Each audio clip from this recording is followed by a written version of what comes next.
आपने कभी सोचा है आप किसी ऐसी बस में बैठे हो जिस बस में ज़्यादा पैसेंजर तो नहीं हो लेकिन रात का अंधेरा है और आप अपने स्टॉप पर सेफली उतर भी जाते हैं।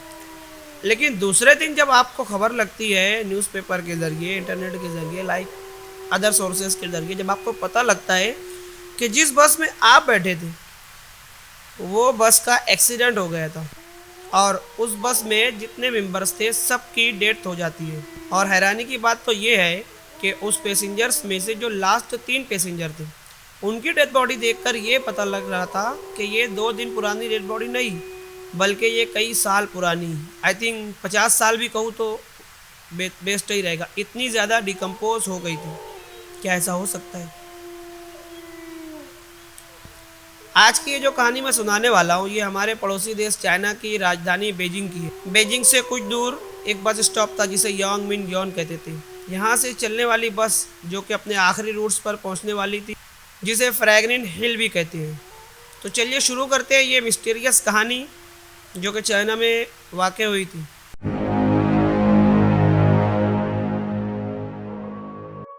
14 नवंबर 1995 की देर रात को ये बस अपने फर्स्ट स्टॉप से निकलती है अपने लास्ट रूट की तरफ। बस का रूट नंबर था 375। जब ये बस अपने स्टॉप से निकलती है तो उस पर सिर्फ उस बस में आई थिंक ड्राइवर और लेडी कंडक्टर थी और उसमें कोई भी पैसेंजर्स नहीं थे। ये बस अपने रूट से आगे बढ़ती है और आगे ही जाकर एक स्टॉप पर रुकती है जिस स्टॉप का नाम था समर पैलेस। उस स्टॉप पर वहाँ पर 4 पैसेंजर्स इसमें सवार होते हैं, जिसमें एक कपल था, एक यंग बॉय था आई थिंक 19-20 ईयर का, और एक ओल्ड लेडी थी करीब 65 ईयर की। वो जो कपल था वो लेडी कंडक्टर के बिल्कुल पीछे जाकर बैठते हैं, उससे कुछ सीट छोड़कर वो यंग लड़का बैठता है, उससे पीछे ओल्ड लेडी जाकर बैठती है। अब ये बस अपने आखिरी रूट्स की तरफ बढ़ती है।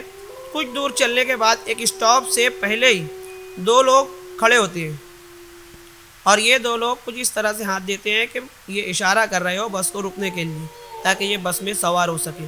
बट जो ड्राइवर था उस बस का वो रोकने के लिए तैयार नहीं था क्योंकि ये लोग बस स्टेशन से थोड़ा पहले थे, बस स्टेशन पर नहीं थे।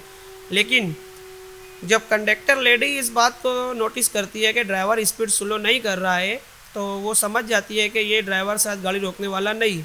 ये जाकर ड्राइवर से कहती है कि सर इन दोनों को बैठा लीजिए क्योंकि वैसे भी ये इस रूट्स की आखिरी बस है, इसके बाद और कोई बस आने वाली नहीं है। तो सर हो सकता है कि ये लोगों को कोई प्रॉब्लम हुई होगी या ये किसी मुसीबत में रहे होंगे, जो भी होगा सर इन्हें बैठा लीजिए। तो ड्राइवर सोचता है कि चलिए ठीक है हम इन्हें बैठा लेते हैं। अब वो ड्राइवर जैसे ही उनके पास जाकर बस रोकता है तो कंडक्टर अपनी विंडो से देखती है तो वो देखकर शॉक रह जाती है कि अभी तक जो ये 2 दिख रहे थे ये 2 नहीं बल्कि 3 है। और उनमें से जो तीसरा बंदा था वो कुछ इस तरह से था कि बाकी दोनों बंदों के कंधे पर हाथ रखे हुए था, यानी कि ये दोनों जो थे वो उसे सहारा दिए हुए थे और वो तीसरे आदमी की मुंडी बिल्कुल नीचे ढली हुई थी और इन तीनों के बाल बिल्कुल बिखरे हुए और तीनों के कपड़े देखने में कुछ ऐसा लग रहा था कि ये चाइना के बिल्कुल ओल्ड जो सेंचुरी थी उस दौर का कपड़ा था, बिल्कुल पुराना दौर का। फिर भी ये लोग उस तीसरे बंदे को सहारा दिए हुए ऊपर चढ़ते हैं और बस के बिल्कुल लास्ट सीट पर जाके बैठ जाते हैं। अब बस अपने आगे के रोड्स पर बढ़ने लगती है। तभी आगे बढ़ने के बाद एक और बस स्टॉप आता है, वहाँ पर वो कपल उतर जाता है।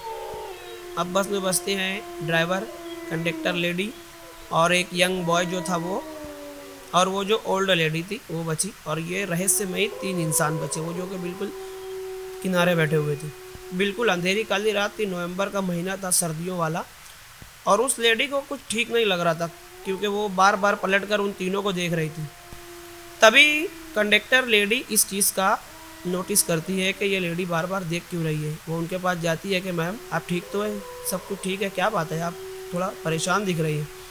तब वो बूढ़ी लेडी कहती है कि मुझे ये तीनों कुछ अजीब से लग रहे हैं। फिर वो कहती है कि मैडम आप टेंशन मत लीजिए, हो सकता है कि ये लोग किसी नाटक में काम कर रहे होंगे जिनको ये इस रूट से ही जाना था और इस रूट की ये आखिरी बस थी। ऐसे इन्हें पता था होगा कि ये लास्ट बस इतने इतने बजे आने वाली है, इसके बाद अब कोई बस नहीं होगी, तो इन्हें कपड़े भी चेंज करने का मौका ना मिला होगा और ये जल्दी से आकर खड़े हो गए होंगे ताकि हमें बस मिल जाए। तो आप टेंशन ना लीजिए, रिलैक्स हो जाएगी। अब ये बस थोड़ा आगे बढ़ती है, तभी उस लेडी को ना कुछ ठीक नहीं लगता है। वो बार बार पलट कर उन तीनों को देखते रहती है। तभी स्ट्रीट लाइट का जो लाइट आती है, वहाँ से जब बस गुजरती है ना, तो अंदर विंडो में रोशनी आती है और ठीक उसी टाइम वो लेडी पीछे मुड़कर देख रही थी। तभी वो लेडी जब पीछे मुड़ी और स्ट्रीट लाइट की रोशनी बस के अंदर आई, तो उस लेडी ने जो देखा वो देखकर बिल्कुल दंग रह गई।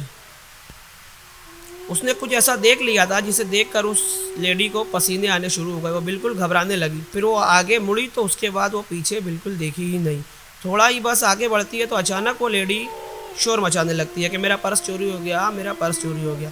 वो कंडक्टर लेडी दौड़ती हुई आती है कि मैम आपका पर्स किसने चुरा लिया? आपके आगे एक यंग बॉय बैठा है और कोई भी नहीं है, वो तीनों तो बिल्कुल पीछे, आपका पर्स कौन चुराएगा?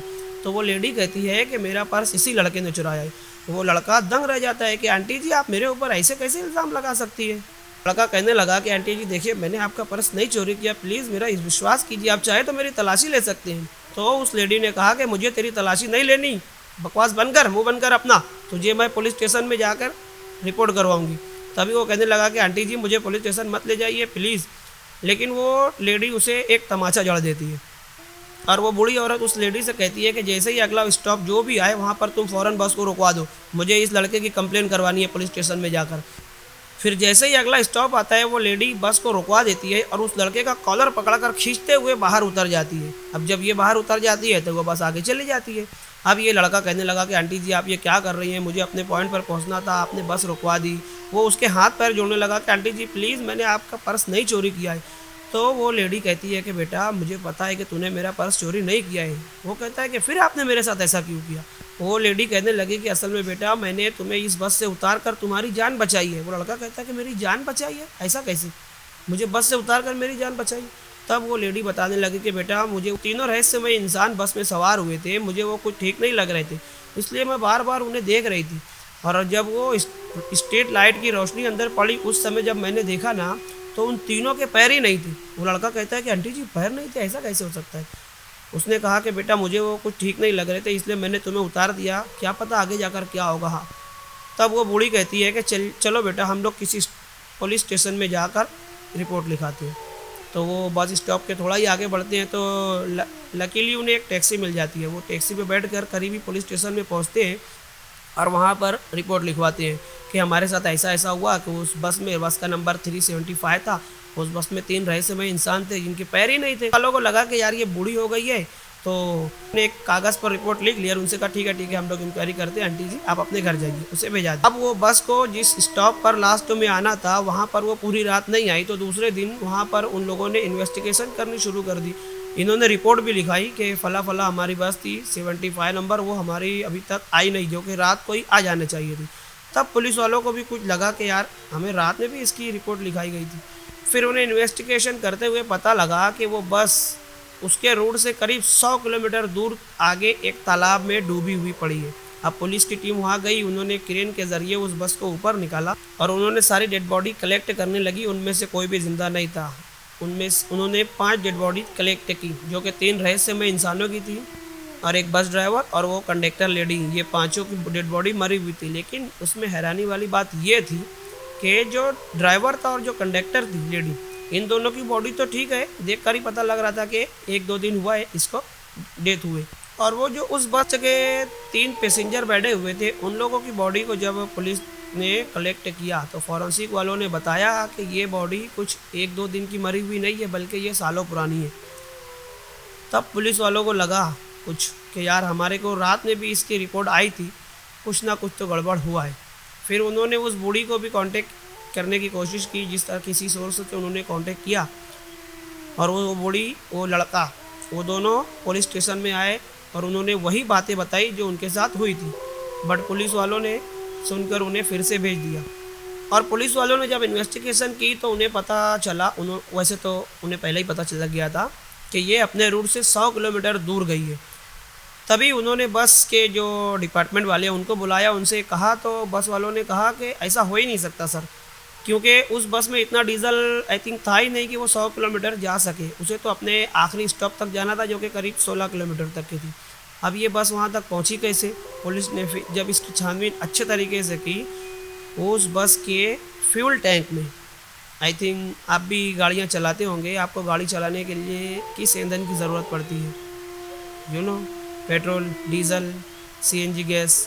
बट उस बस के फ्यूल टैंक में डीजल, पेट्रोल या के गैस वगैरह नहीं थी। उस बस में ब्लड था, और ह्यूमन ब्लड। बस के फ्यूल टैंक में कैसे आया? ये बस अपने रूट से 100 किलोमीटर आगे कैसे गई? इस बस में मरने वाले 5 अगर थे एक्सीडेंटली, तो 2 की लाशें तो बरोबर थी, बट बाकी 3 की बॉडी इतनी ज़्यादा डिकम्पोज कैसे हुई? ये कुछ ऐसे सवाल है जिनका जवाब आज भी करीब 28 साल गुजर जाने के बाद भी इसका जवाब किसी को समझ में नहीं आया। और फिर ये स्टोरी तो चाइना की है। चाइना के बारे में तो आपको पता ही है कि वो अपनी कोई भी इन्फॉर्मेशन इतनी आसानी से लीक होने नहीं देता। तो ये एक स्टोरी थी जो कि हमने आपके साथ शेयर की। अगर आपको स्टोरी अच्छी लगी हो तो प्लीज़ चैनल को सब्सक्राइब करें, वीडियो को लाइक करें, अपनी राय कमेंट बॉक्स में दें। मिलते हैं नेक्स्ट वीडियो में, तब तक के लिए गुड बाय।